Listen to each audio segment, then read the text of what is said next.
2 giugno 1992. Nel giorno della festa della Repubblica Italiana, al porto di Civitavecchia c'è ormeggiato il simbolo di un altro potere. È il Royal Yacht Britannia, il panfilo reale della regina Elisabetta d'Inghilterra.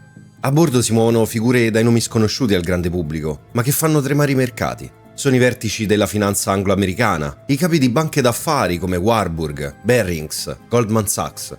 L'evento è organizzato da un'associazione dal nome grottesco, i British Invisibles, gli invisibili britannici. Tra queste figure sale a bordo un uomo, ma non è il capo del governo Giulio Andreotti, è il direttore generale del Ministero del Tesoro, Mario Draghi. La scelta di tenere il discorso più importante cade proprio su di lui, e le sue parole disegnano un nuovo manifesto politico e finanziario. Signore e signori, desidero anzitutto congratularmi con l'ambasciata britannica e gli invisibili britannici per la loro superba ospitalità. Durante gli ultimi 15 mesi, molto è stato detto sulle privatizzazioni dell'economia italiana. Un'ampia privatizzazione è una grande decisione politica che scuote le fondamenta dell'ordine socio-economico, induce un ampio processo di deregolamentazione e indebolisce un sistema economico in cui i sussidi alle famiglie e alle imprese hanno ancora un ruolo importante. Questo processo, se da una parte diminuisce le inefficienze e le rendite delle imprese pubbliche, dall'altra indebolisce la capacità del governo di perseguire alcuni obiettivi non di mercato, come la riduzione della disoccupazione e la promozione dello sviluppo regionale. Un ultimo aspetto attraente della privatizzazione è che è percepita come uno strumento per limitare l'interferenza politica nella gestione quotidiana delle aziende pubbliche. La dichiarazione di Mario Draghi non è una proposta, è l'annuncio di una rivoluzione che non viene discussa in Parlamento, ma viene presentata in anteprima su uno yacht straniero. E tutto questo accade in un momento preciso e terribile per l'Italia. Meno di 2 settimane prima, il 23 maggio, l'autostrada vicino Capaci è saltata in aria. La mafia ha assassinato il giudice Giovanni Falcone, sua moglie Francesca Morvillo e 3 agenti della scorta. È in questo esatto clima di shock e debolezza che si svolge quell'incontro sul Britannia.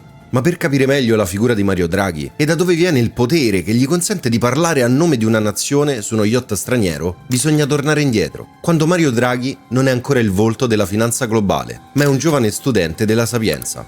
E proprio a Roma è allievo prediletto di Federico Caffè, uno dei grandi economisti italiani di scuola keynesiana. Nel 1970 Mario Draghi si laurea in economia, poi vola in America per conseguire un dottorato all'MIT. Lì assorbe le idee di Franco Modigliani e Stanley Fischer, 2 premi Nobel e futuri governatori di banche centrali. Ma il suo vero debutto nel mondo che conta arriva nel 1983, quando al Ministero dell'Interno siede Giovanni Goria, la promessa della democrazia cristiana che vuole circondarsi di giovani talenti.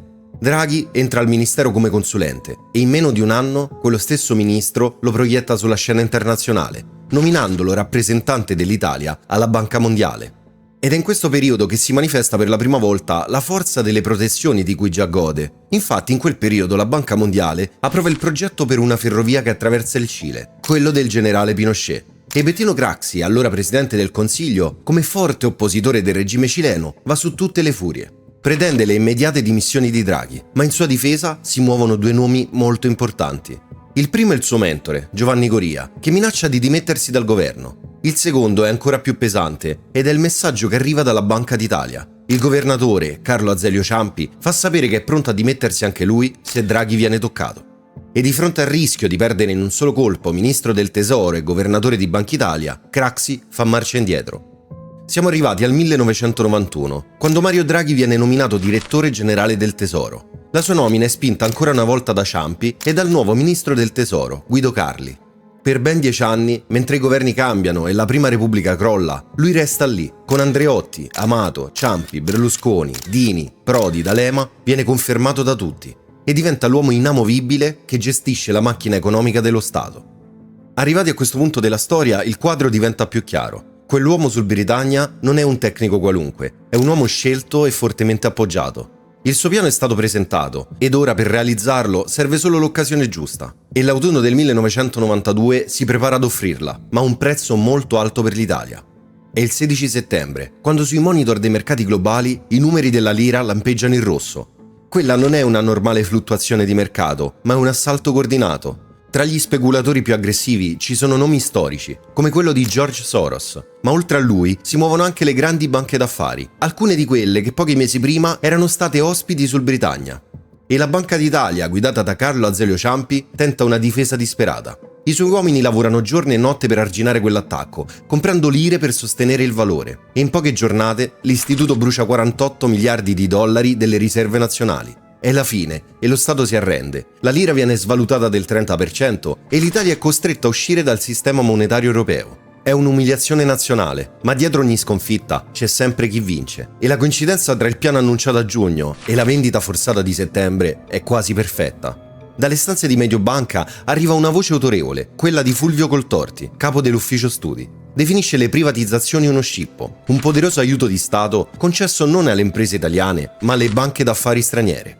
E 4 anni dopo, anche l'amministratore delegato Vincenzo Maranghi in assemblea risponde ad un azionista con amara ironia. Mi vorrebbe spingere a togliermi qualche sassolino dalla scarpa, anche perché non ho le scarpe da yacht e non ho partecipato alla crociera del Panfilo Reale.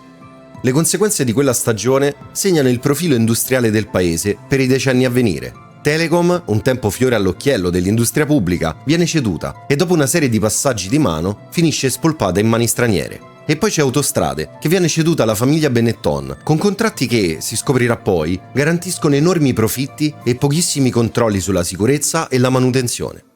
Arrivati al 2002, ci troviamo alla fine di quel lungo mandato al Ministero del Tesoro e la porta di Mario Draghi gira dall'alta amministrazione pubblica a quella privata. Professor Mario Draghi joins Goldman Sachs.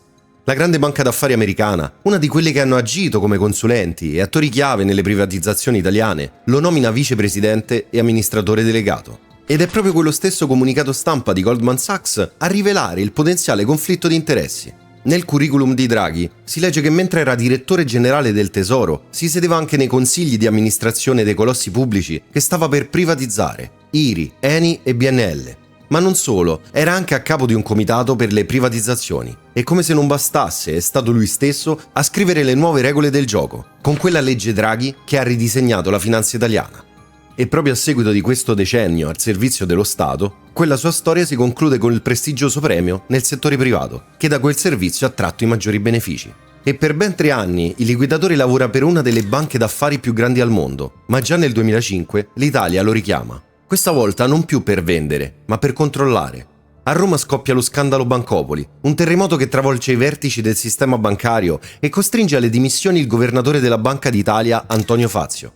Bisogna quindi trovare una figura di prestigio internazionale per restituire credibilità all'istituto. E quel nome è Mario Draghi, che lascia la poltrona a Goldman Sachs e torna a Roma per insediarsi nell'ufficio più alto di Via Nazionale.